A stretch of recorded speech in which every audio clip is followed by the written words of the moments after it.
இன்பம் அறவேற்ற சூழ்நிலையில், துன்ப வெள்ளம் பெருக்கெடுக்கும் வானிலையில், கொடும் புயலும் எப்பக்கமும் தாக்க, மீதியானிய மேகம் மக்களை விழுங்க, அலறியே கதறும் மக்களின் கண்ணீர் அலையலையாய் தேவன் பாதம் வந்து சேர, அன்பின் தேவனும் அரவணைக்க மனதிறங்கி அவசரமாய் ஒருவனை தேர்ந்தெடுத்து அழைக்கிறார்.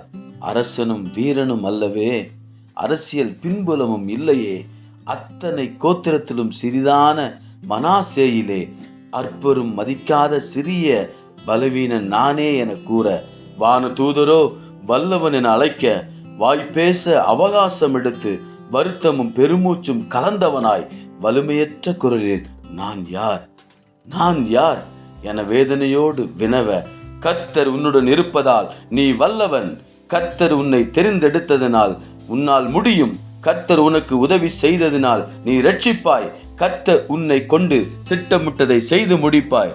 ஆற்றல் ஊற்று நெஞ்சில் சுரக்க, ஆற்றும் தெய்வ வார்த்தை தீயாய் மாற, அகல் விளக்கு விரட்டை துளிர்விட, அற்பமானவன் அல்ல அற்புதமானவன் என்று வைராக்கியத்துடன் 32,300 முழுமையாக தேவனை மட்டும் சார்ந்து, என் கையால் அல்ல பலத்த தேவனின் கரத்தால், என் பலத்தால் அல்ல படைத்தவரின் புயத்தால் என சம்பந்தமில்லா போர்க்கருவிகளை கொண்டு சம்பூர்ணமான வெற்றியை கண்டு, சர்வ வல்லவரின் ஞானத்தை உணர்ந்து, சத்தம் ஏற்படுத்தும் துதி கருவியின் இசையில் சுயமுடைத்த மண்பாண்டமாய் சாதாரண தீவட்டியின் ஒளியோடு அசாதாரண வல்லமை வெளிப்படுத்தின தேவனை புகழ்ந்தோம்.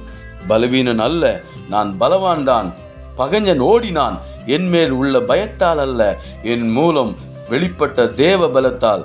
சிரிக்கும் என் நிலைமை சிறக்கும் நிலையாய் மாற, பயக்கும் என் மனநிலை பலக்கும் என விசுவாச நிலை பெற காரணம், என்னை கொண்டு தேவன் செய்த பெரிய காரியம் அது.